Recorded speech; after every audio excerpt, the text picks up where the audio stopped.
What's up, everybody? Welcome to Kinda Funny Games Daily for Monday, May 22nd, 2023.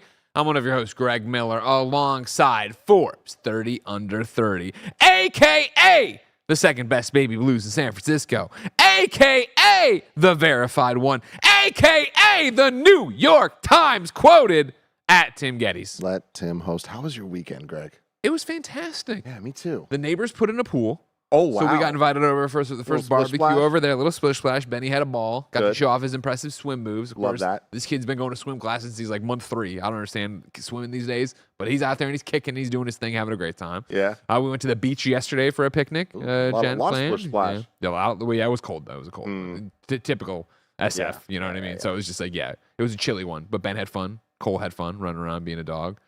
There was something in the morning nap window that was also big, but I'm already forgetting it because it was so much. Why was your weekend so good? Oh, there's one reason. Zelda, baby. You kidding me? Here's what I want you to know about Zelda. I've moved on to other games for redacted reviews. Mm-hmm. And it's I sat down at one point to play the other game and something was happening and it didn't want to work. And I was like, you know what? Nobody does start playing Zelda. You know what I mean? Usually Jen's like, hey, can you want to hang out in bed? I'm going to read. I'm going to play Tears of the Kingdom. Do you want to come, next to me? And usually I'd be like, no, I got to go downstairs and work on a review. I'm like, you know what? Yeah, I'll come up. I'll do some Tears of the Kingdom. Yeah, in bed. just a little bit. Just a shrine or two. Just a shrine or two. See what pulls you. I'm just going to go north. Yeah. See what happens. You know what I mean? I'm still there doing that. It's a problem to the point that, shout out to the one, the only, IGN.com, where I started to listen to their NVC spinoff 6-episode series they're doing here, all about Tears of the Kingdom. I was listening to that on the way in today, hearing about side quests from Kat Bailey, Brian Altano, and the gang. Fun times out there. Oh yeah, a lot of side quests. Great. It's weird because often on different podcasts we do the thought experiments of if you could go back in time and experience a video game for the very first time that you love, like what are those games that you would go back to? Of like, I just wish I could like completely erase my memory of this and experience it again. It's weird to be experiencing one of those games for the first time, and I know it. You're living it. That is the incredible thing about it. It's so special, man. About Tears of the Kingdom. Yeah, I just like the more I play, the more I'm just like, wow. There's so much here that just feels special. Like there's very few words, special, magic. They keep coming up because like just the sense of wonder that I get across every field, around every corner. It's just. It is so massive and yet still feels manageable. And like in every moment, I'm kind of being rewarded in that way. Oh man, this one's gonna be a tough one to dethrone, Greg. It will be a tough one to dethrone, and we're going to talk about that today because, of course, Final Fantasy 16 previews are in. They're glowing. Tim's played it. But can it beat Tears of the Kingdom for Game of the Year? Ubisoft Star Wars game might be coming sooner than you think, and so much more because this is Kinda Funny Games Daily. Each and every weekday on a variety of platforms, we run you through the nerdy video game news you need to know about. If you like that, be part of the show by writing in for free at kindafunny.com/KFGD with your questions, comments, concerns, squad up, and so much more, all about the day's news in the video game world. Then tune in to watch us live. You can watch us recorded live on twitch.tv/KindaFunnyGames and youtube.com/KindaFunnyGames. If you're watching live, just like Mackie, Maserati, Omega Buster, and Forever Ender are, you have a special job. Go to kindafunny.com/you're wrong and tell us what we screw up as we screw it up so we can set the record straight for everybody watching later on youtube.com/KindaFunnyGames and listening on podcast services around the globe. If you love what we do, if you enjoy this episode, if you have a good time, head over to patreon.com/KindaFunny. On patreon.com/KindaFunny, of course, you can get each and every episode of Kinda Funny Games Daily ad-free. You can get a bevy of bonus episodes of shows like Greg Way, Kinda Feudy, and Next Gen Podcast, all there. And of course, there's exclusive merch and all sorts of goodies. And you get to support us and keep the mics and lights on. If you want to go one extra step, Epic Game Store. Use the creator code KindaFunny when you're checking out there or when you're playing Fortnite, Rocket League, or etc. on your Xbox, PlayStation, or Switch. Housekeeping for you, a new Kinda Funny Games cast is up right now. We've gotten to play 6 hours of Final Fantasy 16. You can check out that preview on youtube.com/KindaFunnyGames or podcast services around the globe as Games Cast. We'll be talking about it here in a little bit. This week's Xcast is Mike sitting down with the one, the only, IGN's Ryan McCaffrey to talk about all things Xbox and look back on 10 years since the Xbox One console announcement. Right into kindafunny.com/Xbox with your thoughts on TV, and favorite Xbox One moments. You left out the Call of Duty. TV, Call of Duty, TV. Of course, only on YouTube and the live stream. There's going to be a 30-minute post show here where Snowbike Mike comes in to talk to us, your Kinda Funny Games Daily Show hosts, about your YouTube Super Chat questions. Stay tuned after today's handshake to hang out with us and get ready for the next Kinda Funny stream. Thank you to our Patreon producer, Delaney Twining. Today, we're brought to you by Rocket Money and RTX. We'll tell you about that later. For now, let's begin the show with what is and forever will be the Roper Report. Time for some news. 9 items on the Roper Report. A baker's dozen. It's a lot of items, Greg.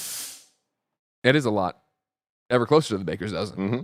Number 1, Final Fantasy 16 preview roundup. That's right, the embargo has lifted. People have played it, and let's jump right into Jordan Midler of VGC. Jordan Midler going to be in town this week again. Coming through on Friday to say hey. Final Fantasy 16 already feels like it could be one of the best games in the series. Jordan writes, Final Fantasy 16 takes place in Valisthea. Valisthea. Is that how they pronounce it in the game? You play the game. Yeah. Everyone says it's Valisthea is what I'm saying. A vast world separated into several nations.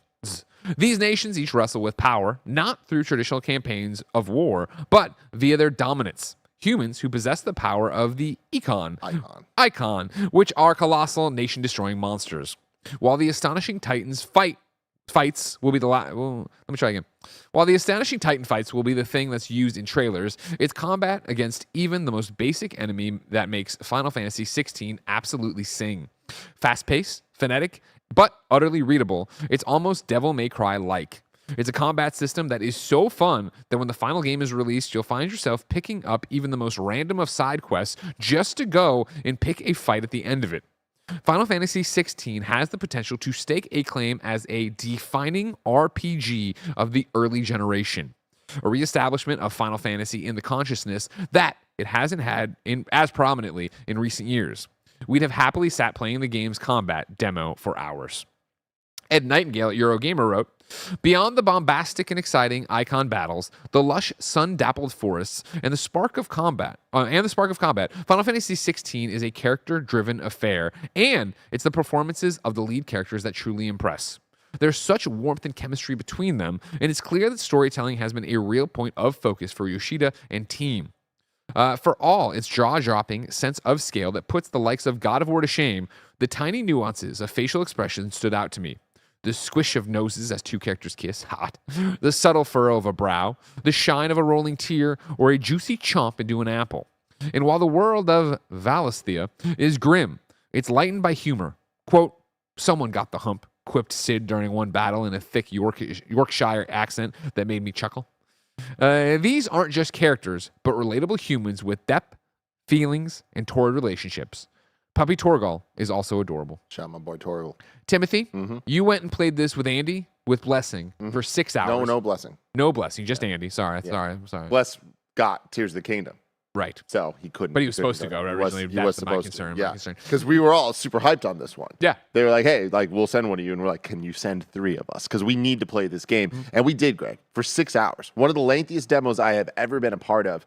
They let us play a bit of story. So maybe the first 2 hours of the game from the opening. Okay. And then they jumped us forward and we played about 2 hours of this combat demo, which was the same demo that Michael Hyam and everyone played back in January when people got their first hands on with this game. And then we got pretty much unlimited time, but we only played for maybe 45 to an hour and a half, somewhere in there, of open world stuff, of just run around, see what the open world is going to be like in this game. I absolutely loved this. I can't believe how much it hit my expectations for it, how hyped I was playing it. Playing 6 hours of a game that I know I'm going to have to restart and play that same 6 hours in a month. Not the most exciting thing. I'm so excited for it, though. It is so fun. It's so engaging. It's also the type of thing, there's a lot of complicated names. There's a lot of places, a lot of characters. So I feel like being able to play it again, reinforcing it a bit, is going to help a lot because it is very Game of Thrones-esque. You're going to hear Game of Thrones. You're going to hear God of War. You're going to hear Devil May Cry a lot when it comes to Final Fantasy 16. And guess what? Those are all things that I love very dearly. So it's coming together to be something really damn special. In 2007, I watched Final Fantasy VII Advent Children, the movie that they put out.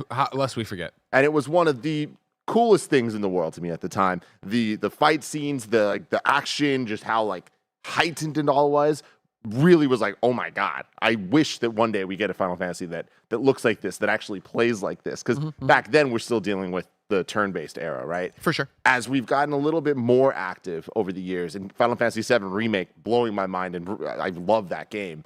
It looked like Advent Children, but it didn't play like full-on action. It was a step towards it, but it wasn't full there. We're there. We are in Advent Children fights, and especially when you add on the icons, the summons in this game, the sense of scale, it is just epic as hell. The thing I love most about it is the production value of the look, the music, the voice acting, the writing. All of it is so top tier, and it works together. It feels so synergistic in a way that this feels like a AAA video game. And he was saying he had some performance issues and things like that. Of course he did. I didn't notice too much of that. It didn't get in my way. There are things that I wasn't thrilled with in terms of gameplay. Like some of the icon battles, they're all unique.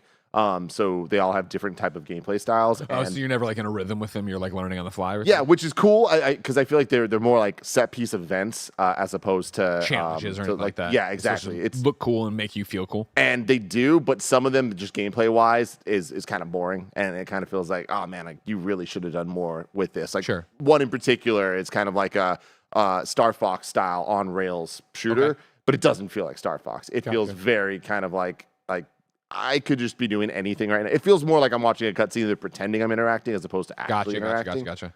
But besides that, getting to the combat itself, like I totally agree with what's being said in the other previews of like every battle is fun. Like it is so actiony. It's so much faster even than like a God of War. And I feel like it's a nice balance though of taking the more fast paced, switch up your movesets that Devil May Cry is known for. And applying that to kind of like the lore and interconnectedness of different characters and kingdoms and all that stuff that Final Fantasy is known for. And I just think that they're doing a really good job so far, and that it adds that kind of the M-rated. This is the first time it's getting an M rating in a core Final Fantasy game, and you feel it. Yeah. This is a violent game, Greg. Yeah. They swear a lot, and it feels earned. It doesn't feel like we're saying fuck just for fuck's sake. Sure. But when they do swear, it builds the characters, and it grounds it in a way that I'm like, oh my God, you actually feel angry at them, or you feel like you're trying to do something, Greg. You're trying to do something sexy time yeah. in this game. I was surprised at how sexy things got so soon, but yeah, man, this That's this the whole is a big thing. one. Since the announcement, right? They've talked, or not they haven't, but the way it's been phrased in the common nomenclature of us talking about it and the world talking about it has been Game of Thrones. Like they're trying to make a Game of Thrones kind of Final Fantasy. Did that seem to resonate? I mean, times 1,000. It is like there's no question. Like you boot this thing up, and real quick, like to the little things. Two things that I loved about it that are smaller little details. The map has this beautiful like tilt shift to it, and it feels important. And I feel like them treating the map importantly reminds me of Game of Thrones, of having that intro and you getting used to, oh, this is where this is in relation to each other, and this place means this and this place means that. Yeah. They're trying to build that. Still early to see if it's gonna like nail the landing on it, but with this video game, with how long it feels like it's going to be, how much time I feel like they're going to have us spend in these different locations, I do think that that's going to come across. But the cooler thing is, the Amazon Prime X-ray mode? Yeah. Where it's like you're watching a movie or a TV show, you can pull up a menu and it says exactly like who the actors are, what their characters are. Like sometimes there's like even like catch up of like, hey, a couple episodes this happened. Like it helps you understand where you're at if you don't necessarily remember. This game has that, where you hit the touchpad and contextually at any moment where you're at in the story, it'll let you know who you're with, what they were last up to, their names, their allegiances, and it's like it's not just like, oh, like codex or anything. I'm not just going to do a bio. No, it feels very kind of like natural to what you're doing at the time, and it's always answering the questions I'm asking. So I was like, whoa, this is really damn cool. And it's the type of thing that it's a simple little addition, but I think a lot of games sounds awesome, are going to start doing that. And as I struggle to read fucking words off the page of where these places are and who the characters are, like that's helpful for me, right? Of like it always is of me. That was one of my big turnoffs to Game of Thrones when in the first season they were introducing so many different people, and then people had multiple names, and I was like, I don't even know who we're talking about right now. Yeah, that's super cool. My question for you is, do you think I will like this? This has been that I have only connected with one Final Fantasy. It's Final Fantasy VII Remake. That's the only one I've ever rolled credits on. Everything they've said about this, I am into. I am interested. When they go to the Devil May Cry 5 combat, that's when I get like oh. Yes, I do think you're gonna like it. I think that when it comes to the fantasy side of it and that Game of Thrones stuff, like that's typically not my bag. Game of Thrones is like the exception to it, as opposed to like I love Game of Thrones, but it's because the quality of it, and like the writing and the characters and all that's kind of elevated it. So far, that seems to be the case here as well. Okay. Where all their silly names and stuff, I feel like I'm going to like be able to see past. I still don't love Clive being named Clive, but I love Clive as a character. Okay. Like I really enjoyed him. Playing as him is super fun. Clive. Yeah, it is that. But for you, I can't imagine you not liking this game. Like it's the production value's there. It's a third person action game. Yeah, it sounds awesome. I want to do it. And it's like I feel like games have kind of, in the same way we always talk about role playing games, those elements have been kind of just put into everything over the years. Sure. Which is funny. This doesn't feel like a Final Fantasy in the traditional RPG sense. Like all that stuff is there, but I just feel like action games have gotten so much more like skill tree based and things like that over the years that like what is the difference? What is the identity of a Final Fantasy? I think a lot of people are going to be having that conversation about this game in particular. Because I can already see people being like, this is the best Final Fantasy ever, but is it a Final Fantasy? Like that type of thing is going to happen. I'm not worried about that as much as I'm worried about December/January 10th. Yeah. Anonymous writes in to kindafunny.com/KFGD, just like you can. It says, "Good morning, KFGD hosts. Final Fantasy 16 previews are up and they are glowing. Am I crazy to think this game could be the one to stand up to Zelda in the Game of the Year race? Seems like it's being poised to be one of the best Final Fantasies ever. Is there a chance that 2023 recreates the Zelda versus Final Fantasy discourse?" Dang. Been a while since we've had that. It's going to be complicated. From my limited time with this game, when I walked away from it, I was like, I can see this being my game of the year. I hadn't played Zelda yet. You get what I'm saying? Yeah. Now that I'm playing Zelda, it's like I started the show saying that I feel like I'm playing through a game that in the future I'm going to wish I could erase my memory for. I don't know if Final Fantasy 16 is going to be that. Okay. But I also don't think it needs to be. I think that it's going to be in the conversation. I expect it to be in the conversation. I expect it to be very high in the conversation. I do think this is going to potentially win a lot of outlets' Game of the Year. The ones that want to be different. That's the thing. I do think that Zelda, like everybody's looking for something else when it comes to Game of the Year. And, you know, for every person that loves Breath of the Wild and Tears of the Kingdom style Zelda, there's somebody that's going to tell you how much they think it's a 7 out of 10. So I think that is going to kind of be seen in a way that like Elden Ring and God of War last year, we didn't see that with. Sure. Right? Like the people that were rocking for Elden Ring like had something to fucking prove, and they had the winner. They had the golden goose. So it's like, yo, this is it, right? Whereas here, Final Fantasy, I think, unfortunately, also has a lot of those hurdles to be able to overcome, where there are going to be a lot of people that are like, I don't traditionally like Final Fantasies. I don't like fantasy. I don't like this. I don't like. There's going to be a lot of elements about that could make it this that I think. Yeah, and on top of that, I think that it's such a big, ambitious project that like the performance stuff, like if this game doesn't run fluidly and perfectly like a Devil May Cry action style game should, it's going to get dinged. And I think it could potentially warp the conversation to towards the negative. And again, we're talking now, I'm talking about the high end of things where it's like, what's going to hold us back from potentially being the best Final Fantasy, which if it is, it'd be a 10, right? Yeah. And I think that there's a lot, it's a tall order for it to do that, but I think it's on the way to potentially be in that conversation. I just don't think that Zelda's going to win more Game of the Years than Final Fantasy 16 if I had to guess. That's where I'm at. I do think Final Fantasy 16 is going to win some. At this point, I'm going to be surprised if it's not my number 2 at the end of the year. What about Spider-Man? Oh, fuck, you're right. I don't know, man. This is a great year. This is incredible. Like, we're thriving right now when it comes to entertainment. Like, how did last night I watch the penultimate episode of Succession and play Zelda, Tears of the Kingdom?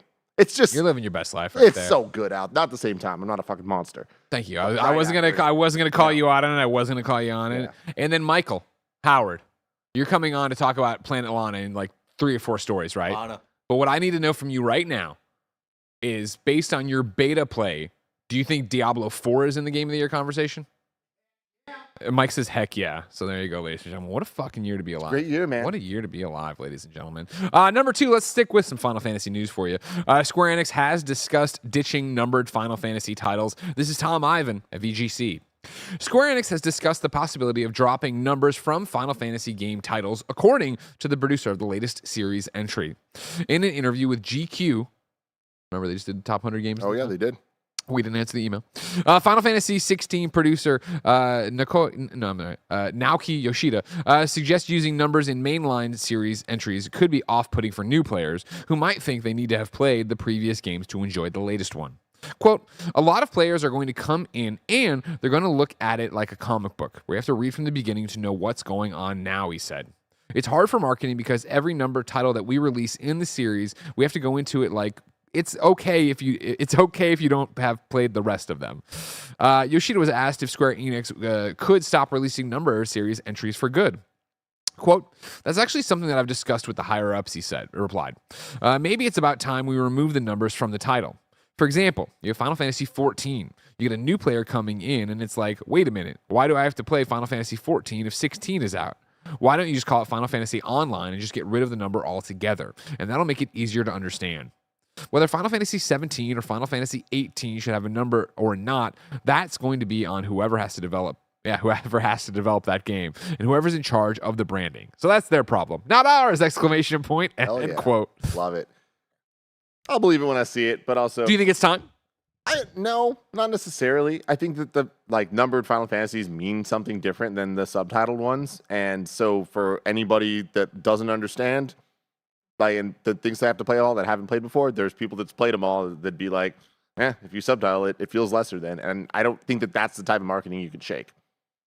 It's a fascinating one, right? Because I think, we've talked at length on different shows about, you put a 2 on your game, it'll sell better than a 1, which is a bit of causation, correlation, yada, yada, yada. Because, of course, Last of Us 2 is going to sell better than Last of Us 1 because there's more audience, there's more PlayStations, et cetera, et cetera, et cetera. But with Final Fantasy and the numbers, yeah, sure, there can be that, but then I think there's something that speaks to the prestige of it. Where if you are a new gamer, you've entered into this, you've just got into video games and you're in your teens, you're transitioning over from a Fortnite or a Roblox and you hear about this, and you're like, oh, but I haven't played the others, you'd eventually see information is available at everyone's fingertips nowadays, right? Where I think you'd get, oh, that trailer's cool, oh, there's 14 or 16, do I need to? Oh, you'd find the article that says, no, you don't, this is the thing, yada, yada, yada. And then I think it speaks to the, wow, this has been going for so long. You know what I mean? I feel like it's kind of crossed through the looking glass where it's not about, okay, cool, I need to have played 14 different versions to enjoy this one. It is, oh no, this thing's been around since my dad started playing video games, right? I mean, you can tell if somebody's played Final Fantasy or not based on if they understand Roman numerals. Good point. Yeah. I feel like they're still teaching kids. They are to this day. Right there. That's how I learned. No shit. So I don't know. I feel like Final Fantasy 17 and 18 are going to be. They're going to be 17, Roman numerals. I mean, you're going to get to 20, right? You're that close to 20, and you're not going to just get to the end zone there and then go from there. Yeah, I do think we're going to get a ton of games in between, of course, as expected. But I think we're going to get a Final Fantasy 16 too. I think that they're going to try to turn this into a bigger thing. See, and that's when it gets weird. Performs the way I think it will. That's when it gets weird and sucky. I hate that. Yeah, that I don't like. I didn't like the Lightning Saga, Final Fantasy, whatever. 12 was it? 13. 3 parts, whatever. I was like, all right. Well, that's because you're uncultured swine, Greg. But I never denied it. Like professional wrestling speaks for itself. Come on now, you know what I mean? I was at that pool party the other day, and I was saying with the neighbors' kids or whatever, and they have a 7-year-old daughter, I think 8-year-old daughter.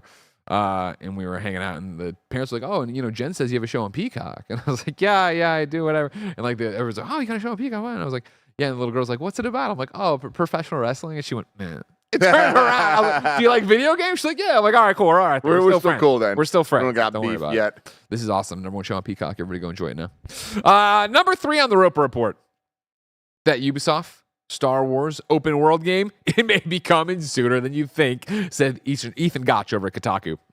Star Wars takes place in a galaxy far, far away, but Ubisoft's first video game adaptation of the beloved sci-fi franchise could be just around the corner. Kotaku has learned that the French publisher's open world game is currently targeting a projected release date in early 2024 as the company scrambles for a major win after a year of delays and projects trapped in development hell. The Assassin's Creed maker announced its largest operating loss in history on May 16th, but promised investors a healthy slate of big upcoming releases for the upcoming fiscal year, which runs through March 2024.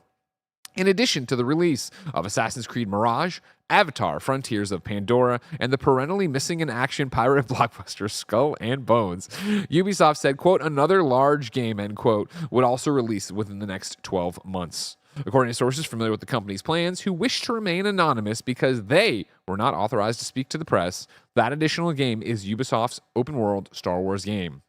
First revealed back in early 2021, Project Helix, as it's known internally, is being developed with Massive at a lead studio.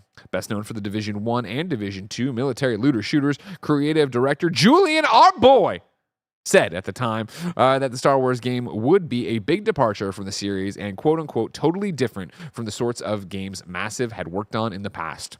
Two sources tell Kotaku that development on Project Helix, which seems likely to include some form of interplanetary space travel, hasn't been progressing well. Oh, fuck, goddammit. And hopes are high internally that the game could be Ubisoft's first non-Assassin's Creed blockbuster hit in some time. Hasn't been progressing well. God damn it. But they also say the company's goal to release the game within the current fiscal year is probably too ambitious. They still expect it to ultimately slip to sometime in the following fiscal year, which runs from April 2024 through March 2025. Quote, we don't comment on rumors and speculation, a spokesperson for Ubisoft said when asked for comment. I don't think we've ever read a news story that headline, beginning, and end are so different from each other. Like, the headline of this is really Ubisoft Open World Star Wars game maybe sooner than you think. And then it's like, but it also probably won't be. Like, cool. And also, it's not looking good, y'all. It sounds like it might be. It's not looking good. I felt like we were building up to it, right? If it was going to, it sounds like it's doing really well. That was a left turn, man. Which seems likely. Okay, yeah, it hasn't been progressing well. God damn it. And hopes are high. Well, fuck, why are the hopes high if it's not progressing well? That's a little weird. It's all very weird. You know what else is weird, Greg?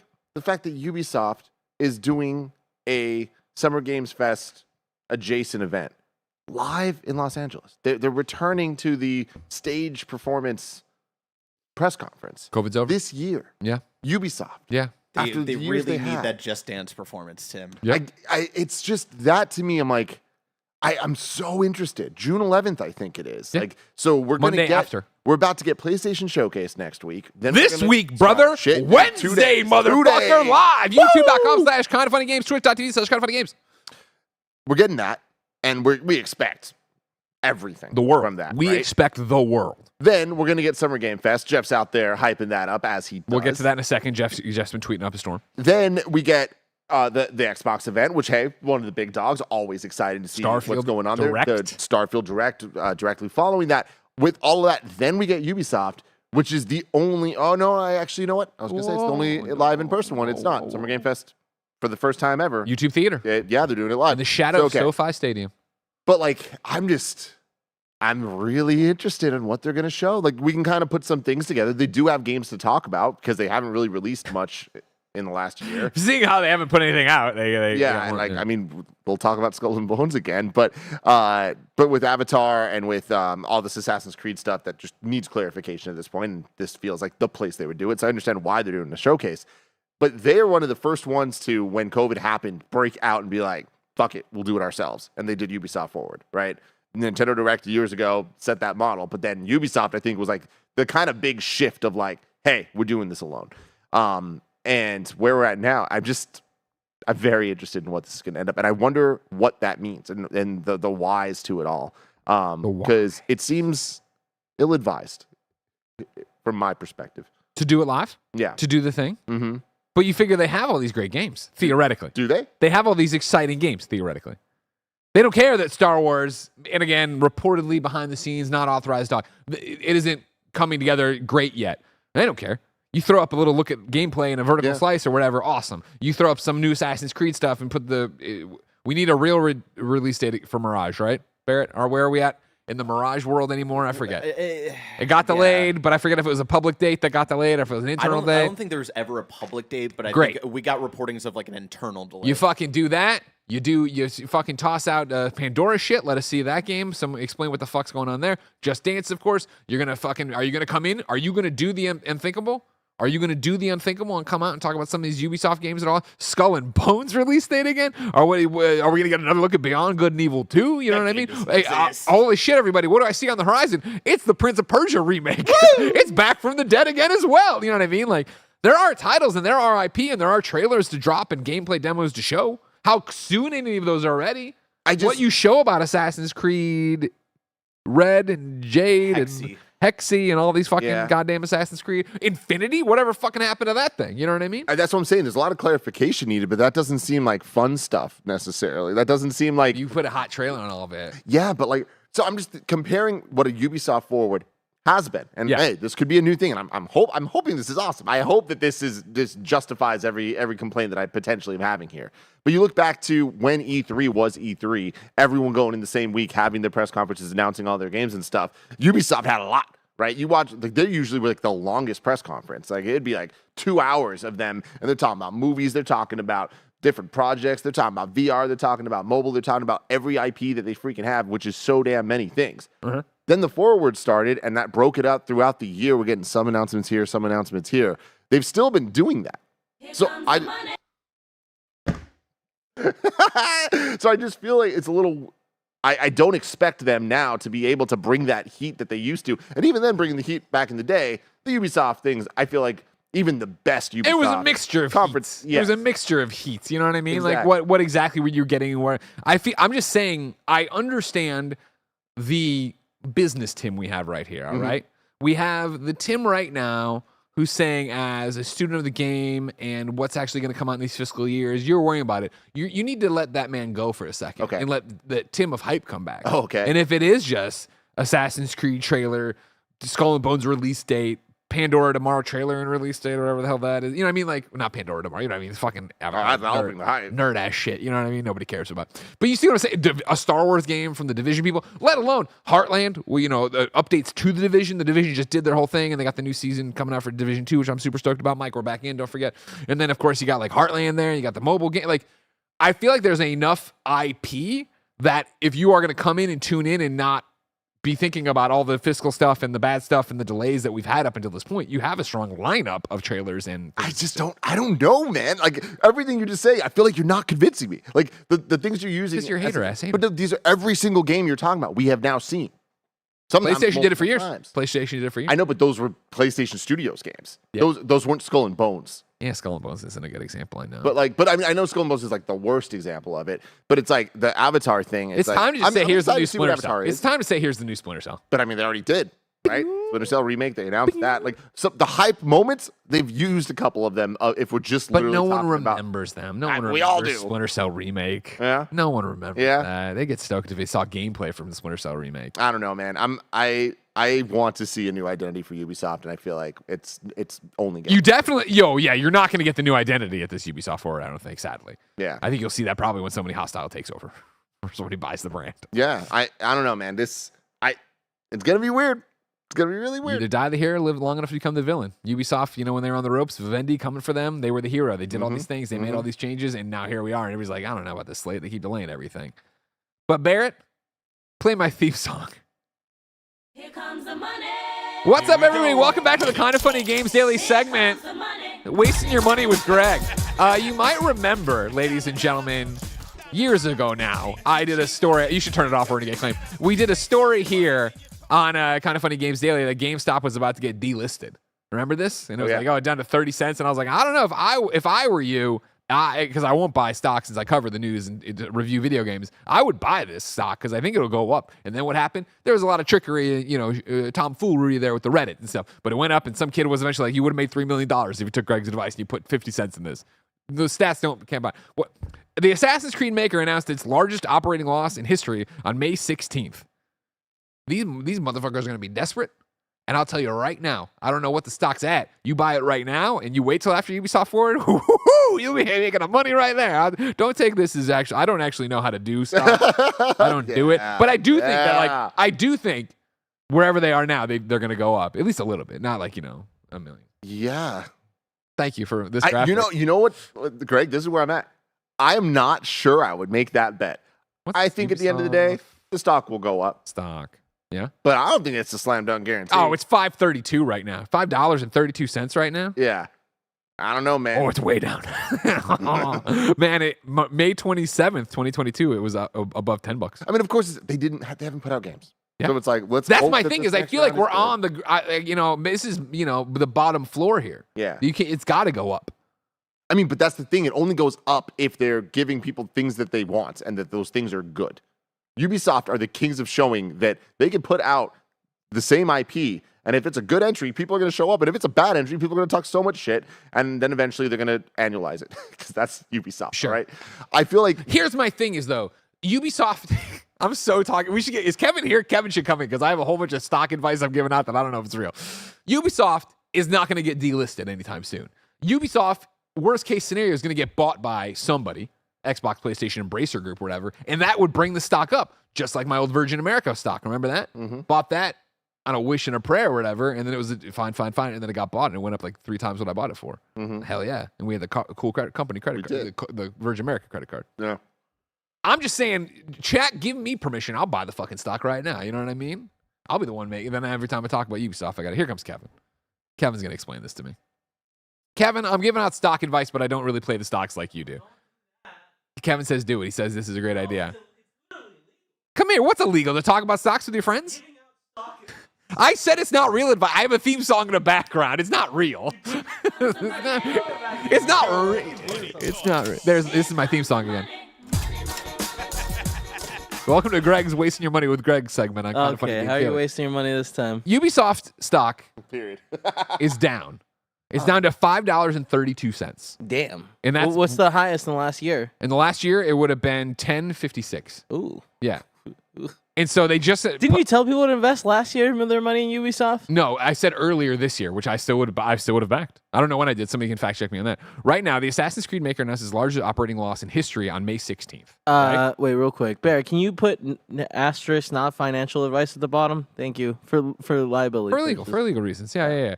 Don't you agree? Everyone should liquidate their homes and buy Ubisoft stock. Is this a bad investment? I feel like this is a good investment. Well, what are they going to do? Or they got Ubisoft Forward next week. Aren't they constantly 3-4 weeks? Aren't they constantly in danger of getting eaten up by that? Which would do company? great, right? They got to pay you out then. I mean, it wouldn't do great. It would be a little bit better than what they're selling there. I only have my own personal example of Virgin America that one time. That was really, and it went up a lot. Yeah, it did. I was like $20, and then I made like $50 off it. Thank you for the graphic. There it is. Can we get an asterisk put randomly somewhere? No, don't worry about that.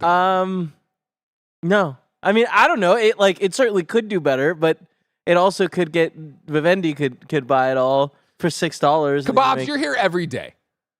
All right, you're here every day. Well, the chat already said I could do it too. Maybe I just buy $100 worth of it just to prove a point, because $100 doesn't matter. Well, then I don't like owning stock in video game companies, because then I talk about video games, and every time if I ever review.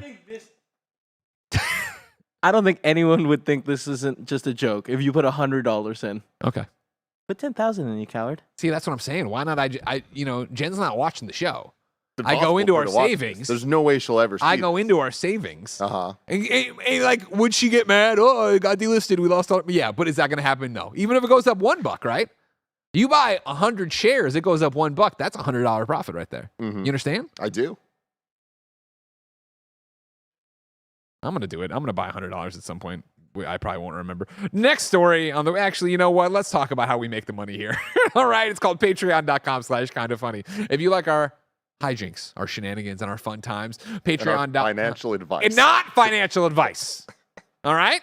Thank you. There it is. Go to patreon.com/kindafunny. Over on patreon.com/kindafunny. You, of course, can toss us a few bucks on a rock solid financial investment. I'm not even looking at the right camera. You get the show ad free, but you're not on patreon.com/kindafunny. So here's a word from our sponsor. Shout out to RTX for sponsoring this episode. If you're looking to spend an amazing summer weekend in Austin, Texas, the RTX convention is the perfect excuse. RTX is a gaming, comedy, animation, and podcast festival that Rooster Teeth is throwing in Austin, Texas at the convention center from July 7th through 9th. And rumor has it, a couple kinda funny people whose names may or may not rhyme with Mo Trike Like and Loey Moel are planning to head down to party as well. RTX has so much to offer over the 3 days with activities like a free paranormal-themed escape room, achievement hunter, mini golf, VTubing with Ruby characters, and over a dozen live shows with guests like Dungeons and Daddies and Therapy Gecko. There are also evening events each night, from parties to a comedy showcase, an evening rave, and everything in between that can be found in Austin. Buying Ultra and Platinum badges will get you the highest perks, but there's also a solid deal right now where people that purchase weekend and daily badges get another badge for 50% off. Go to rtxaustin.com to select badges and to find additional information. Don't miss out on one of the biggest parties in Austin this summer. Shout out to Rocket Money for sponsoring this episode. We all love gobbling up content, and we have an understanding of what subscriptions we use, or do we? Do you know how much your subscriptions really cost? Most Americans think that they spend around $80 a month on subscriptions when the actual total is closer to $200 plus. You could be wasting hundreds of dollars each and every month on subscriptions that you don't even know about. Rocket Money is a personal finance app that finds and cancels your unwanted subscriptions. It monitors spending and it helps you lower your bills all in one place. Rocket Money has saved some of us here at KindaFunny a ton of money, and it can help you too. Rocket Money also helps you manage all your finance in one place and automatically can help you categorize your expenses so you can easily track your budget in real time. So stop throwing your money away. You can cancel unwanted subscriptions and manage your expenses the easy way by going to rocketmoney.com/kindafunny. That's rocketmoney.com/kindafunny. rocketmoney.com/kindafunny.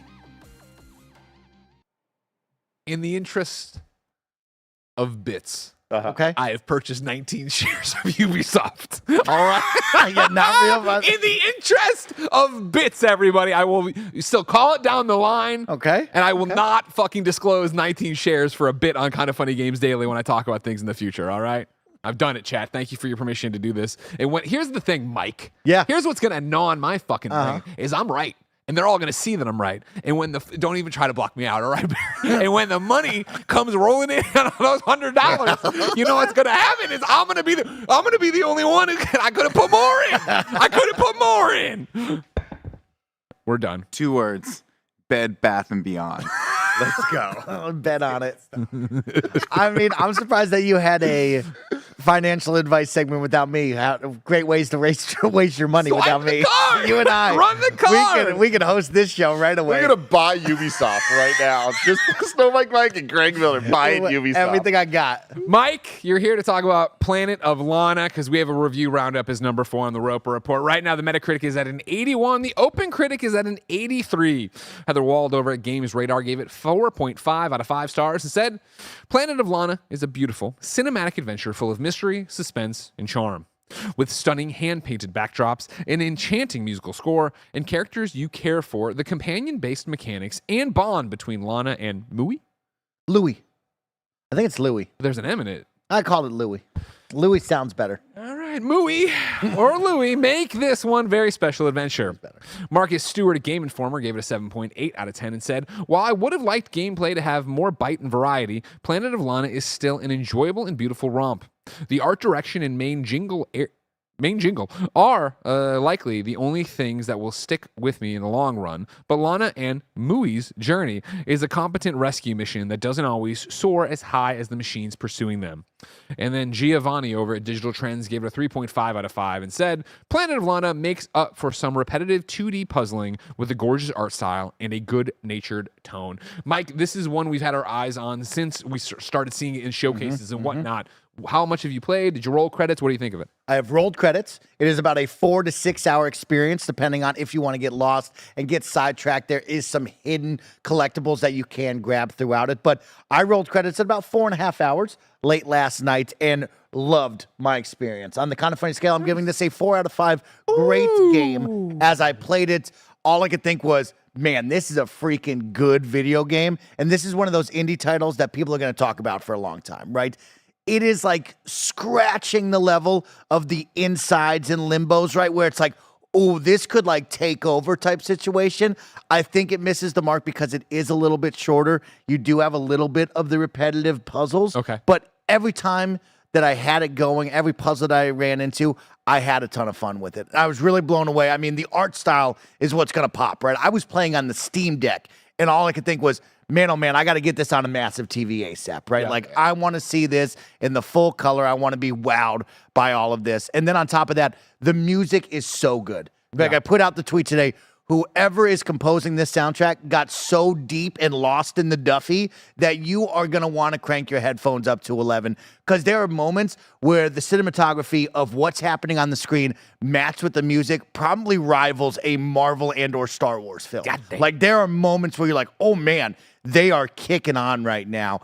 And it's just a ton of fun. It's a simple, easy, side-scrolling platformer, right? You're going to have some fun puzzles that you're going to work. So, like, my question would be, like, what are the puzzles? Is it move a box and climb on the thing? Correct. Okay. Yeah. Just like you would expect from Inside Limbo, Last of Us, right? It's like, hey, Mooey doesn't like water, so you go get a log from the other side. You swim with it. It hops saying Mooey. Just for you. I wanted to call it Louie. Okay, I like Louie better. I like there's the Louie, and Greg goes, "There's an M in it," and I stop and think, I'm like, where could the M be in Louie? I'm like, that's weird. And I look down, it's MUI. Yeah. Just MUI. It's Louie now. All right. We're making a new thing. But yeah, puzzles like that, right? Okay. Very simple. Hey, go grab the log so Mooey can jump on top of it. Oh, you can't reach up to that ledge. Mooey, you can control. It's going to go up there, kick down the rope. You're going to climb it up together. Okay. And there's some really fun moments where you have to start really figuring out what can you and Mooey do to avoid capture from these scary, evil robots, right? And so you'll have some moments that you'll be tested of how do I maybe use this little cat as bait? Maybe I need to be bait. And I think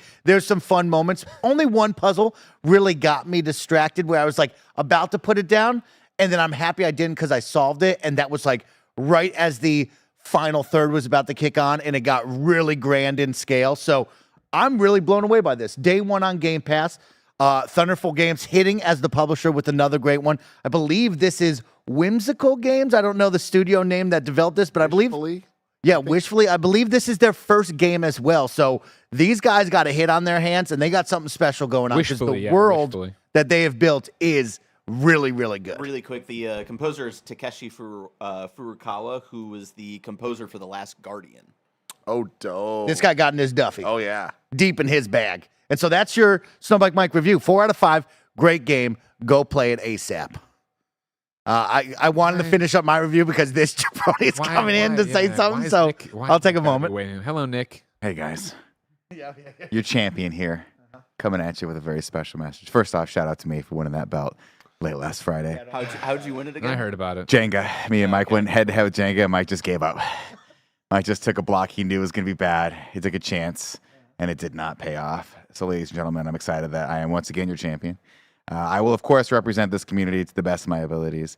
And as such, I will be playing this game later today, right after this. will. My first time, I'm very excited to play it. Will I be wearing the belt and these sunglasses? Yes. Yeah. So my first review of Planet Lana is that this game's a little too dark. Okay. Well, he will be playing it with a fun sponsored stream from Thunderful, so we'll be showing off that game. But it will be dope because it's one of those where it's like, I'm going to be like, Nick, don't say a word and just enjoy the moment. You know what I mean? Because it's going to be one of those. He won't be able to. He's going to have the belt ringing in his ears, right, Greg Miller? Can't hear him. Ring-a-ling ding dong. Ring-a-ling-a-ding-dong. Mike, thanks for your review. Yeah, of course. Thank you, guys. I'll see you on for the post show. Of course, Kind of Funny Best Friends. 2 things before I leave. Don't forget, we will have a post show for this Kind of Funny Games Daily. You can get involved with your Twitch subs and YouTube Super Chats if you got some questions you want to ask these 2 incredible show hosts with maybe gaming topics of discussion or go deeper into the news. Let us know. And then on top of that, don't forget tomorrow, Ryan McCaffrey joining me. I got to put that plug in so y'all will write in to kindoffunny.com/Xbox so we can have some fun questions of discussion. Your show is called XCast. Did I write Xbox? You did. Oh, wonderful. I assumed you had made your own URL. I can make you a URL. Wonderful. Don't worry about it. Wonderful. I love you, Mike. Christ, this place. We see you buy low, you sell high. Hey, that's how it works. That's to the moon, Greg. Number 5 on the Roper Report. There's a rumor. Metal Gear Solid 3 Snake Eater Remake isn't a PlayStation exclusive. This is Tom Henderson at Insider Gaming. Insider Gaming sources have revealed that the Metal Gear Solid 3 Snake Eater Remake will not be a PlayStation exclusive, despite the rumors online. The Metal Gear Solid 3 Snake Eater Remake is arguably one of Konami's worst-kept secrets, with it being understood that the announcement will be made at the PlayStation Showcase as a teaser parentheses, not a full gameplay trailer. The PlayStation Showcase will start at 1 p.m. Pacific on May 24th. Of course, youtube.com/KindaFunnyGames, twitch.tv/KindaFunnyGames. We'll be live all day, live, starting at 10 a.m. reacting to it. Yeah, we'll be on. And then, of course, after the showcase, if you want to watch it without our commentary, we are doing a PS I Love You XO live on those channels for everyone to be your post-show there. Podcast services later. Back to Tom. Insider gaming sources have revealed that Metal Gear Solid 3 Snake Eater Remake will release for the PlayStation 5, Xbox Series X/S, and Steam. It's currently unclear if the PlayStation version has some sort of exclusive rights with its marketing or potential DLC. Rumors of a Metal Gear Solid 3 Snake Eater Remake have been circulating for years, but a report from VGC in October 2021 cemented its likelihood. According to VGC, the remake is being developed by Virtuous. Other rumors have suggested that a Castlevania title is also in the works, but as of yet, Insider Gaming was unable to verify if the title will show up during Summer Game Fest. Tim? Mm-hmm. I don't care. Just give me Metal Gear Solid 3. Straight up. I mean, it's good if this is the 100%. case. If it ends up going everywhere, that'd be great. However, I do think that lessens my expectations of what this game potentially could be. Because I think that the exclusivity side of it, depending on how hard they want to go, so many different ways they could go with this. But I do think that PlayStation, if they wanted it to be exclusive and kind of dive deeper into kind of making it a more PlayStation Studios backed project in some way, even if it's not PlayStation Studios working on it themselves, Bluepoint, I keep saying it, right? So this would make me think Bluepoint's not working on this game. It is straight up Virtuous, which we've been talking a lot about. But this is in the rumor before, That Virtuous being a support studio, Bluepoint before being a support studio, where they all at with this?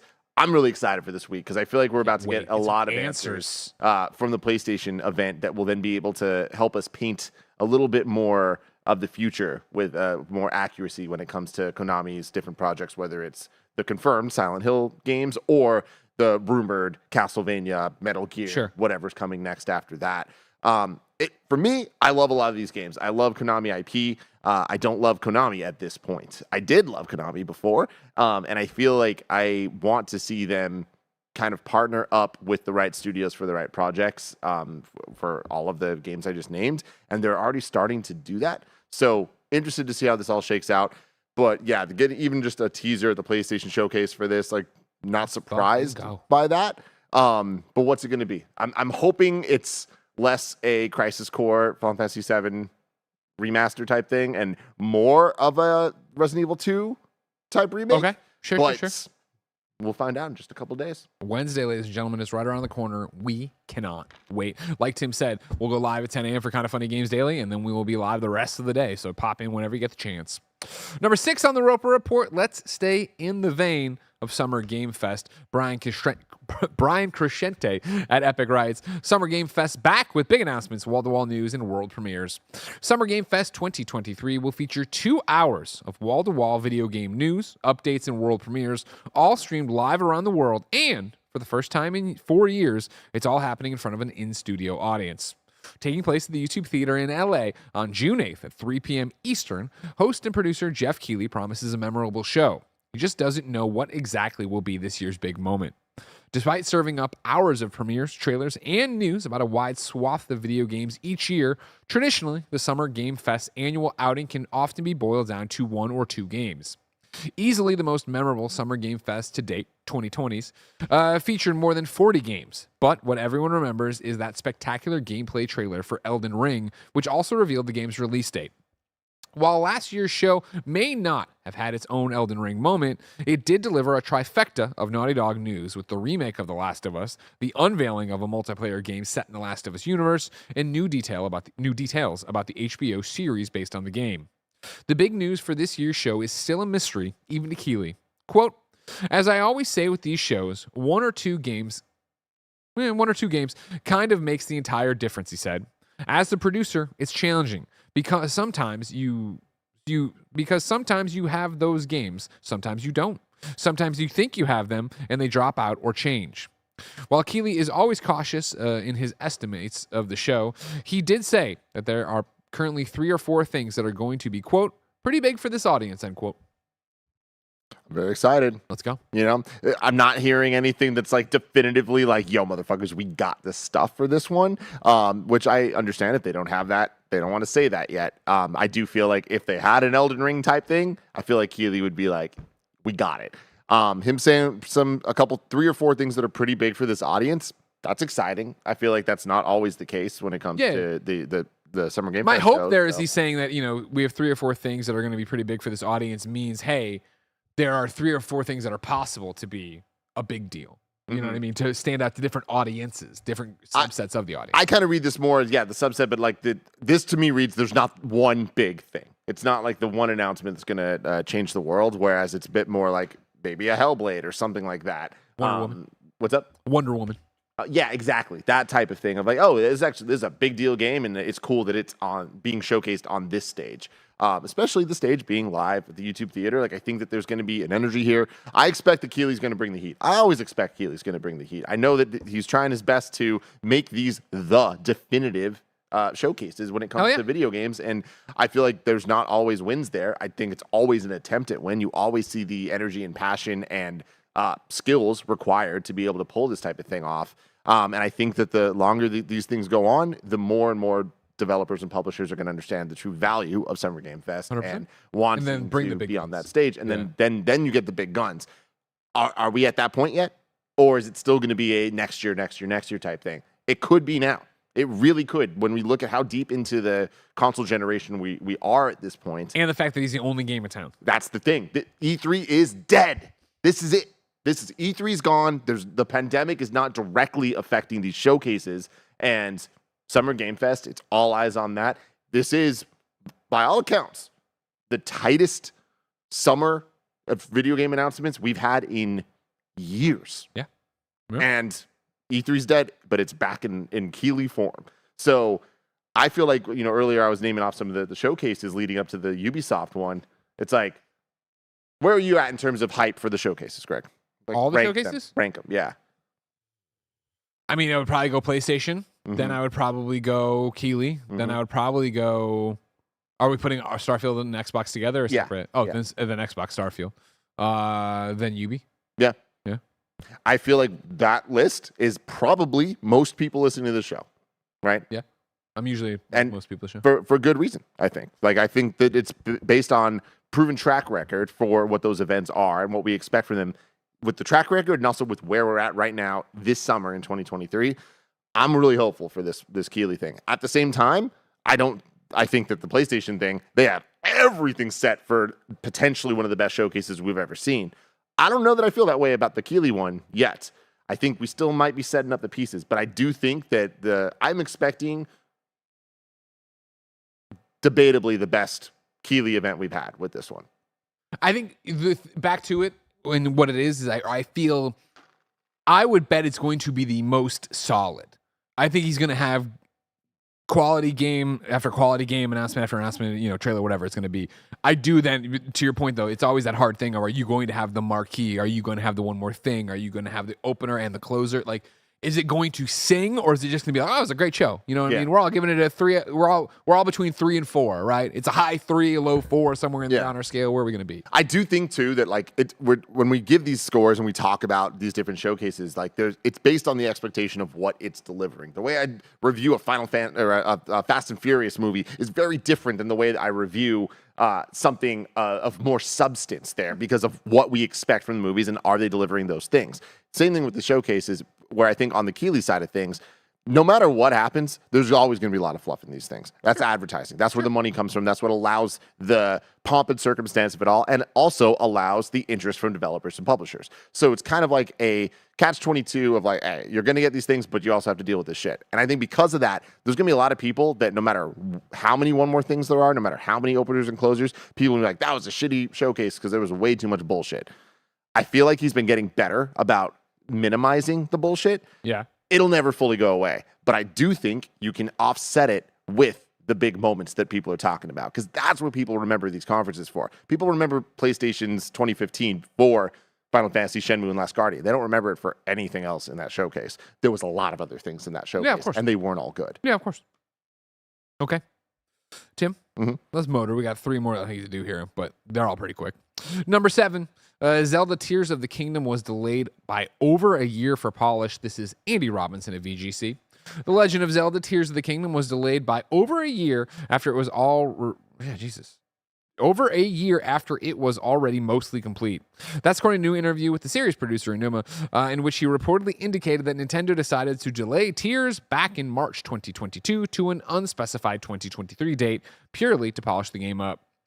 Tears of the Kingdom was supposed to be released in 2022, but Enuma told the Washington Post that he had to announce its delay, quote, to make sure that everything in the game was 100% to our standards, end quote. Thank God they did. Thank God. This is the one thing we've talked about it. Blessings talked to me a lot about it, and then even listening to NVC today, them talk about it. Just like the fact that you can just beam through the world and do all these different things, and it's not broken, and it's not fucked up, and it's not crashing, and it's not bottoming out all the time. It's insane. It's wild. The amount of like things you can do and fuse and physics you can like try to break. Like this game's like breaking me. Try to fucking break me, and you can't. Speaking of games that have been delayed, Greg Way, number 8, AEW Fight Forever launches next month. This is Ryan Dinsdale at IGN, and we have the trailer. THQ Nordic and Yuke's Media Creations have announced that AEW Fight Forever, the officially licensed all-elite wrestling game, will be available on June 29th for PlayStation 4 and 5, Xbox One and Series, Nintendo Switch, and PC. Announced in a new trailer, the long-awaited wrestling game finally got its release date after being revealed 2.5 years ago. AEW wrestler and executive vice president Kenny Omega took center stage in the trailer to announce the June 29th date and that preloading is available now. Quote, thank you so much for your patience and being awesome fans, he added. I cannot wait. I'm hopeful, man. I hope that this game delivers. Again, I just talking about expectations. This game just needs to be fun like No Mercy. Yep, that is the goal. That is what the expectations are being set as. I hope that is the case, and I hope that you personally love this game, Greg. Me too. I hope that it is a 3 out of 5. You love like a 5 out of 5. Let's go. Boom. Number 9 on the Roper Report and your final one for Monday. What's Dontnod teasing? Dontnod put up this tweet and said, message received. And then it's a little message and it's got a little cipher on the side. And that's good for them. I don't have that kind of thing. That's good for them. That's great for them. I always let good for you. You're teasing something. I don't even. Barrett, scroll through the responses. Somebody had to put it in there, right? Somebody put in what the response was, probably. Mission fail. To all who read this, withdraw. The sparrow flies to Jutland. Lay low. That's I'm happy someone did that. But yeah, Borobar maybe. Good for them. Now, can someone translate I that? decipher the first M, and that was all I could do. I love it when you put it in there, but that's like a quick. Oh, good for you. I'm gonna keep on going. We'll see what that game's all about. We'll see what Dontnod's Summer up Game to. Fest, I imagine. Oh, good call. That does make sense. We're gonna start getting a lot of little teases of things, and like, boom, we're gonna get it. Mortal Kombat. Here's my thing. You tease this here. I wonder if even this is PlayStation. Dontnod. Oh, potentially. You're right on the horizon of PlayStation. I would think you wait. Yeah. We'll find out on Wednesday, but Tim, Wednesday's so far away. It If I is. wanted something more immediate, say what came to the mom and pop shops. Where would I go? The official list of upcoming software across each and every platform, as listed by the KindaFunny Games Daily Show host each and every weekday. Yeah. Out today, Inkbound on PC and Paranormal Hunter on PC. New dates for you. Tetris, the Absolute Grandmaster 2 Plus is coming to PS4 and Switch June 1st. Deathloop, Gears 5, Grounded, and Pentiment will be available to play for Boosteroid members beginning June 1st. Sick. The fuck's Boosteroid? Oh. Anyways, Destiny 2 says on Twitter, embrace your inner warrior. Season of the Deep launches on May 23rd, 2023. And they showed off there with a PlayStation. Well, you're not looking at it, I guess. But if Barrett brings it up, even though it wasn't a link in here, it's just an image. It's a tweet with PlayStation-inspired Destiny outfits. You got one for Kratos. You got one there for Aloy. And you got one over there for Jin from, of course, Ghost of Tsushima. Hey, it's pretty sick. Can you just go to Destiny the game on Twitter? You put it up late. Don't worry. I'll keep reading. Okay. Deals of the day for you. Wario 64 has that the Sonic the Hedgehog 30th anniversary statue is $393.75. You read that wrong. What I read? It's only $393. They didn't put only in. I am, okay? This is a fucking deal of the day, everybody. You can get this statue. Mike, swipe the card, okay? Don't you know do what? it, Mike. Get Don't me do 3 this. of them. Fuck it, get me 30 of them. If I can quadruple my Ubisoft money, then we can buy this, all right? Don't worry about it. Ladies and gentlemen, we asked people watching live on twitch.tv/kindafunnygames to go to kindafunny.com/you're wrong and tell us what we screw up as we screw it up so we can set the record straight for everybody watching later on youtube.com/kindafunnygames and listening on podcast services around the globe. Radic, our friend from CD Projekt, writes in and says, "You're wrong, Tim. Yes, Final Fantasy often am. 16 isn't the first ESRB M-rated game in the franchise. The first was Final Fantasy Type 0, and Final Fantasy 16 is the first mainline, i.e. number entry in the series to be rated M." Well, I said core. Yeah, Tim said mainline or core. Radic, I do it remember breaks that. my heart to say this, but fuck off into the sun. No, but I appreciate the love for Type 0, man. PSP, baby. Never forget. Final Fantasy got weird. Super weird, as it should be. Ladies and gentlemen, believe it or not, that's the end of this inaugural for the week episode of Kinda Funny Games Daily. Yep. Tomorrow you're going to have me and Blessing hosting. Wednesday, Blessing and me. Thursday, Blessing and Tim. Friday, Tim and Blessing. If you didn't know and you're watching live, right after this, if you're watching live, we're going to go right into the Super Chat time where we hang out with you live streamers and the YouTube on-demand audience to answer some YouTube Super Chats before transitioning in to the YouTube/Twitch live stream the Jabroni boys are doing. They're doing Planet of Lana today. Will Nick the Champ take off his glasses? No one really knows. But remember, I have something fun I want to talk about in that little thing, too. So that's some hype for everybody.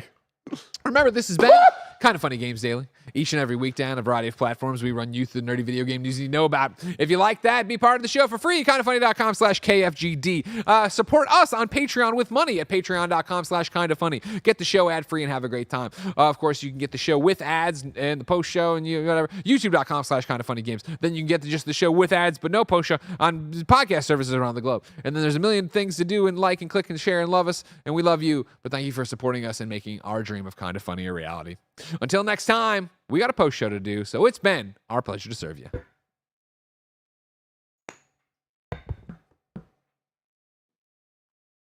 I actually have a lot to talk to you about, Greg. Okay. One of the chat just went away. No. Mr. Knight and Seven says, did Tim talk about how the Pokemon Home Scarlet and Violet integration got a release date and then they took back that release date? No.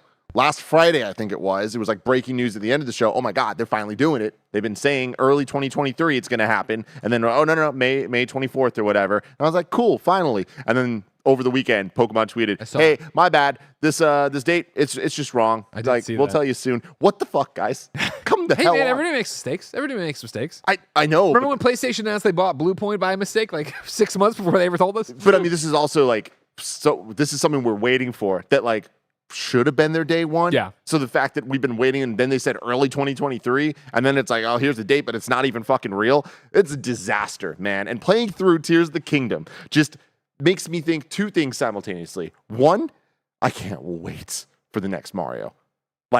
Think about it this way. We went from Breath of the Wild to Tears of the Kingdom, and that's the same amount of time that we got from Mario Odyssey to where Sure. we're at right now. Sure. There was Bowser's Fury. That was a smaller thing, whatever. You're but not counting that, though, as always. oh my Lord, let's freaking go. But then on the other side, it's like Scarlet and Violet. I freaking love those games. But goddamn, compared to Tears of the Kingdom, they're even worse in comparison with the performance issues and just emptiness and things. It's like, what are y'all fucking doing? I wish we can get a Pokemon that's as good as Tears of the Kingdom. We deserve it. We're owed it. Are we owed it? Yes. Okay. I am owed it, Greg. Okay, I apologize. My apologies. But my question for you that I wanted to bring up. Yeah. Phantom Liberty. Cyberpunk. There was rumors circulating, Mike, that it might get a June release. The DLC to Cyberpunk. Huh.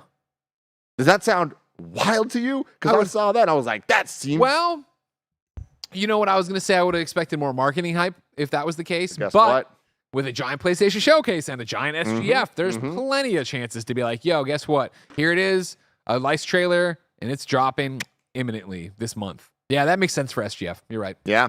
Ladies and gentlemen, take it to the bank. That's one of Jeff's big deals. Take it to the bank for reals, though. I think that's agree. going to happen. And that's for an already stacked year.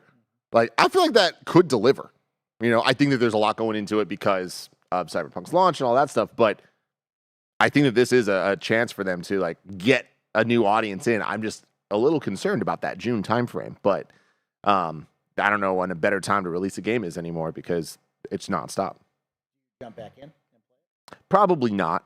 Okay. Probably not. I do. What if I Yeah. said, hey, we're going to release it in August. Well, that's my thing. Is yeah, know what I like mean? June. I'm looking at Final Fantasy. I'm with Zelda. Well, you're It's playing like Zelda. yeah. You got Diablo. You're looking at Final Fantasy. We got a lot going on in Street June. Fighter 6. Street Fighter 6 is right. Park Beyond. That's a Planet Coaster builder. Oh no, I'm very good. excited I'm about not it. gonna play that. I'm very Love excited that. about that. Boys, welcome in to your Kind of Funny Games daily post show with me, where I jump into the chat. I read some of the super chats from you, Kind of Funny best friends. Of course, if you support over on YouTube, you can super chat with your questions, comments, and concerns for these two incredible show hosts. Or over on Twitch, you can resubscribe or sub with a message, and I'll read them out just like so many of you already have. And let's take a look right now, because Jace the Drone writes in and says, I want to try Final Fantasy 16 for the first time. Can you explain the franchise for me? Is it an anthology series? Do I need to have played the others? Tim, lay it on us, because as someone who only knows Blitzball and once proud of you. played a little bit of Final Fantasy 7 Remake, do I need to know things about this? No, it is purely anthology, especially this one. This is probably the best jump on point for new people ever in the franchise. It's going to be a completely different style of game. I think it's going to be way more geared towards what people expect from big AAA experiences. People that are fans of PlayStation games, PlayStation Studio games, I think that this is going to speak loudly to them. And it's a PlayStation exclusive, so it kind of like fits there. But yeah, it's anthology. You don't need to know anything. You can just jump into this. And we didn't talk about this in the main show, but one of my predictions on for the PlayStation Showcase is that they're going to say, oh, the Final Fantasy 16 demo is out today. Today, the producer of the game confirmed that the demo we played, the first 2-hour experience of the game we played, will be released prior to the game coming out. Game comes out June 22nd. So will my prediction of this PlayStation Showcase thing be right? I don't know, but I expect that this Wednesday you'll be able to play Final Fantasy 16 for yourself. And it's good time. And they also said that your progress in that demo will carry over. Ooh, Those are some winning words right like there, that a Greg. lot. I like demo. I like progress carrying over. That's how you win me over and give me a try. Gonna be great. Greg, what about you in Final Fantasy? We don't talk much about you in the big old FF. Where do you fall on that series? Like I said, I've only beaten Remake. That was the only one, 7. The Remake Okay, that okay. only clicked with me and I saw all the way through. I'm excited for this. Like, I am still, like, I'm not an action game fan, but I do like I like God of War combat, and that comes up here. So does Devil May Cry, which I've never been big into. So if it's not, is it about getting combos? Is it about keeping streaks going? So that's the thing. Like earlier, you asked me, like, you're like, oh, I normally don't like Devil May Cry. Do you think that you'll like it? It's funny because like I got sidetracked with my point that I was bringing up about how RPG elements have been put into games over the last couple generations. Yeah. At this point, that they're just kind of pervasive everywhere. Right. I feel like the action-y Devil May Cry stuff, like God of War combat, is just Devil May Cry kind of refined and evolved into a modern sense. So I think that you're going to love it from a gameplay perspective. Okay. I think especially where some of the overwhelming parts of it and aspects were mainly that we got dropped into the combat demo for them hours into the game with like so many abilities that I hadn't spent the time being able to learn. I think that it's going to play much more like a what you think of modern God of War to you, great, where it's like you get an ability, you get a weapon, you start adding up the skill points and the skill tree on that. Then at the right time, you get a new weapon and you start that process over, and then you can switch between them. It's a little faster paced than God of War, but honestly, not much. I mean, the story stuff sounds awesome. The setting sounds great. The characters sound great. And so if this gameplay is going to sing for me, I'm going to be all about it. Yeah, I liked the boy band combat. I'm not a turn-based jabroni because I fall asleep during that. So like the boy band when they were hacking and slashing, I was like, hey, enjoy how it I'm played. into I that. enjoyed how You know what I 50 mean? played. I'm into that. Let's keep it going because we have another one right here. Feel the Surge writes in and says, "Happy Monday, y'all." Monday's my favorite day of the week because I get to be back with you guys. Did you guys do a 2023 predictions video or a 2022 predictions results video this year? Thanks for all you do. Greg, that's a question for you because you guys usually have those 2023 blah, blah, blah year predictions. Did you do one this year? That's a question for Tim. He's the one who remembers predictions and really loves them. Yeah, no, we didn't. Okay. There was just so much coming out this year, so we ended up just writing a not review doing season, that. right, and having it stop. Yeah, and Of course, again, you get our PlayStation predictions right now as PS I Love You. Yeah, we this year has a consolidated summer for the first time when it comes to game showcases. So I feel like we're going to get a lot more predictions episodes across the different shows right now. Whereas I feel like because of how the years flowed with game releases and stuff, we aren't going to have too many predictions going into this year, mainly because, or we didn't have that many because like we already had a lot of things answered for the early part of the year where we actually had banger releases. It wasn't just hey, it's a lull in January. What are we going to talk about? Because there's nothing really happening until May or June. I like that. Okay. Well, Armando writes in and says, thoughts on the FNAF movie trailer. That's the Five Nights at Freddy's. I didn't know if you knew it. Man, I'll tell you what, TOTTKKK is so good. No, no. God. Five Nights at Freddy movie trailer. Did you just peep it? I have not seen the trailer yet. Okay, I saw okay. some of the promotional imagery of it, though. I'm excited. This is going to be released simultaneously in theaters and on the cock. So and on the this cock. is part of the big push where the combined horror production studios of Blumhouse and James Wan's. I'm blanking on it right now. But them together, they with Megan and with a whole bunch of other, like the Conjuring series, all that stuff. I feel like horror's in a great place right now. And I think that Five Nights at Freddy's is going to be a fun time, especially with the rise of the video game adaptations and then horror being where it's at. I think it's going to be a fun one. As an IP, do you feel like it's too late? No, because Five Nights at Freddy's is that thing that I don't think any of us really mess with, but it's for a different generation, right? Because I remember it popped off with that first one, and like that was one that all my friends were playing. But like ever since that, I feel like there's that hardcore audience, but I don't know. Yeah, I mean, I feel like it's not even just the hardcore. I think it's the mainstream audience. It's the you go to it's the Hot Topic effect I always talk about. You go to a Hot Topic right now, there's still Five Nights at Freddy's shit. That's true. So that's true. I'm excited about it. I'm into it. I'll tell you what, Outlast Trials is now out. I'm very excited to play Outlast Get those Trials. jabroni boys playing it. Man, I love that player game. Andy ducked and dived me all weekend long. Yeah, I begged him, come play golf with me, Andy. Oh, just read this. It's 4:30 in the afternoon. Come on, jabroni. Let's go play golf. It's beautiful out. Hey, let's play Outlast Trials. It's going to be a good time. No, Mike, I hate you, you know? So at least I'm trying. That's exactly. Remember what this? Because I invited you to the Memorial Day parade. If Oh. I don't get you up there on Monday, well, problem. Hard to Find writes in and says, take this as a token of my appreciation for allowing us to watch a 40-year-old man learn to read live on YouTube. Love you guys. couple things. Was it's that for hard me or out there. No, that's for me. That's for me. It's hard. It's hard to Find was writing me in the chat as well. Okay. You understand Hard to Find. That's a dick comment. Oh, Like, wow. I'm okay. trying. I'm not even doing a character right now. I'm trying to read the story. I'm sorry I had a struggle bus today. I'm sure you're great at your job each and every day. Congratulations. I'm sure you're just giving it 110. It's hard. It's hard out here, especially like sometimes the writing that we're reading from other people. It's just not how we would say things. Yeah. So it's like I saw the part you got caught up on earlier. That wasn't your fault. That was their fault.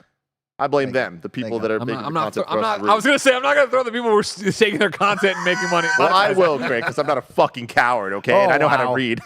Let's keep it going to the next one. DJ Kento writes in and says, hey guys, in Japan, they had a big stage musicals and plays based on video games like Digimon and Persona 3 and 5. Would you like to see one of these if they came to the US? Is there a franchise that you would like to go see? Would you go see Digimon, Greg? Fuck no. I mean, Persona, if like Barrett was like, it's here, it's in SF, let's go. I'm like, all right. We talked about would be this out of a my couple weeks way. ago. Yeah. Would you Digimon or Persona? I mean, Tim, I feel like both of these you're going to go to, right? No, I mean, Persona, no. Okay. The thing is, like, a big stage musical thing, like, in theory, if it's what I would want from it, yes, that sounds awesome. But what it's actually going to be, where it feels a bit more like Disney on Ice, nah, I'm not down. But if it was like high quality, if it was written like a real musical, I'd be so stoked on that. But I don't think we're going to get that You don't love. want to go to a Disney on Ice level quality Digimon thing, and we just get real drunk. And Well, I mean, look, I would want that as well. Yeah. The Digimon thing, I am interested in. I mean, Barrett, lest we forget, you did this back in the day, in the early 2000s. Yeah, there was I thought I'd made this up for the longest time, but then someone did post like an entire filming of, there was like a touring Pokemon musical. And all I remember is that, like, what's his name? Giovanni had like a mech Mewtwo at the end, and it was huge and it was very scary. And I think at one point Giovanni starts dating Ash's mom. It's really fucking weird. Sounds good. We put it on the screen out there a couple months ago, and we just started watching it. Made it about 10 minutes. We're like, It's a fucking fever dream. It thing. is. Greg, is there a franchise that you would like to see turn into a musical or stage play? No, I'm good. Okay. No, he's good. I don't know if you know this. Like, the theater, get the fuck out of here. All right? We got video games. I just sat Movies through. movies are That on was the a line. fast 10, I'll tell you what. Movies are on the line, all right? On the line. They can get out I of want here, Fast and man. Furious. Let's do that. Oh, okay. Yeah. Yeah, that'd be great. That'd be great. Furious, the musical. All right, let's keep it going to Justin T. Mars writes in and says, first things first. You both need some saber upgrades. Second thing second. Like we have, How like, would lightsaber? you? It says saber upgrades. Let's go. How would you guys feel about Respawn using the Jedi title to explore one-off new stories of characters in other time periods? Justin made the lightsaber that I have, the dual blade one, and then he's made a whole bunch of others. You have Oh, crap. lit. Yeah. That's cool. He made me Luke's, which is near and dear to my I heart. forget what Thing the every thing day. is called, though. Let me look Thank it you. up. Okay, we're gonna look it up right there. So you guys need some upgrades. He sells these things, right? Oh, okay. Okay, so on Justin T. Mars' Twitter, he doesn't link to his business, so that's stupid. That's bad, Justin. Oh, Justin, all right? you got to link to the business. Link to Do the you have biz. a Mace Windu one? Because that purple just sings. It does. God, that one's iconic. Is right. Greg, would you be interested in Respawn using the Jedi title to explore one-off stories? 1,000%. I'll be interested in Respawn doing anything Star Wars related ever. Like, do whatever they want to do. Go off kings and queens. Go do it. I'm in. Let's go. Jedi There Survivor. was a time, sorry to interrupt, after Fallen Order had come out, where maybe the theory was like maybe the next one is a different character, a different story, because it was Jedi colon, and just like we didn't know what the kind of intention was for the series. For sure. Justin T. Mars says, I sold the business. I just consult now. Oh, Good for you, snap. Justin. Good for you. you. though. Hey, big Are you time still right making there. lightsabers then? Let us know in the chat. We'd love to know. Just do an interview with Justin T. Mars on the way here. But Jedi Survivor, man, what a freaking video game. I love it so much. And this weekend, while I was playing Zelda, and the game came out, and it was like the rush to get it done before Zelda came out. I'm happy I did that. Had such a great time with it all. I love that now my like normal friends that aren't in the games industry are texting me and they're playing through Survivor. Sure. And they're just loving it. And they're like, oh my God, this and oh my God, that. I'm like, yeah, dude, Jedi Survivor's rad as Awesome game. hell, man. Crazy how much the conversation is over though. But that's just I gonna be appreciate all the everything. greasy monies I get from people listening to the spoiler cast now, but the amount of people Zelda's here and it's like no talk about it anymore. Yeah. Well, let's keep the conversation on Star Wars for just a little bit longer because the franchise 21 writes in and says, did y'all watch Star Wars Vision Season 2 yet? No, man, I'm so behind. Have you, Barrett? No. Yeah. Yeah, because I also put almost 70 hours into Jedi Survivor trying to cram that in before Tears of the Kingdom. And then if you play Tears of the Kingdom the day of release, you should have your hours played on your Switch by now. And I have 75 hours or over. So God damn. I have just been living in video games for the past month and have barely been watching anything. I do want to get to Visions, though. From what I've heard from people who have watched it already, there's some really cool shit in there. Yeah. Seeing just I skimmed through the trailer of it just to see what the styles are. I was kind of blown away. I'm like, damn. Because season 1 was, I think, a little inconsistent, but overall, dope as hell. Okay. Greg, Absolutely not. come on.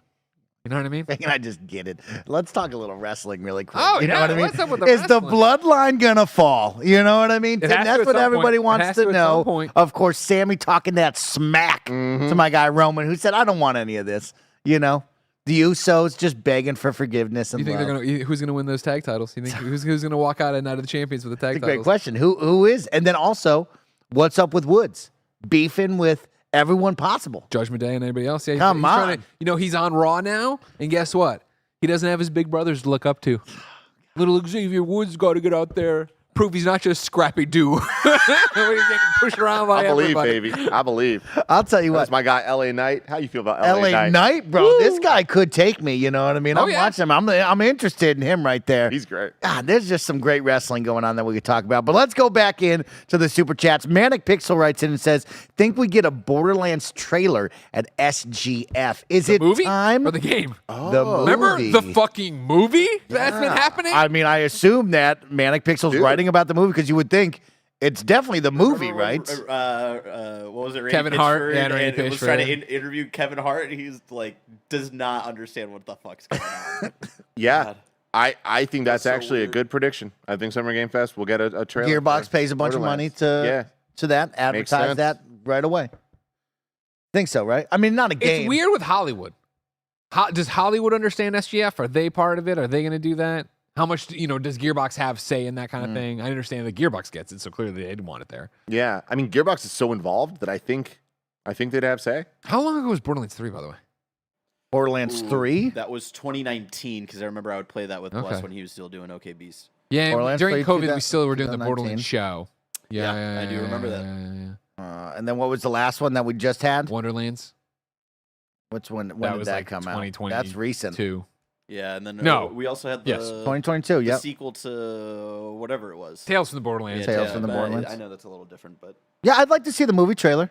Like, let's get that back in there. Let's have a conversation. I want to see Kevin Hart because he's my guy. Because there's no, like last year, or I don't know, whenever it was, maybe it was 2 years ago, there was the Gearbox, like, showcase as part Yeah, we of talked all about this Homeworld 3 nonsense, nonstop. right? Yeah. Mhm. There's not that this year because they've got a much cleaner year this year. So I feel like that's good news for those smaller showcases we used to have of like their hype announcements. They're going to be a Summer Game Fest. Let's go to our final one right now. Loves to Grind.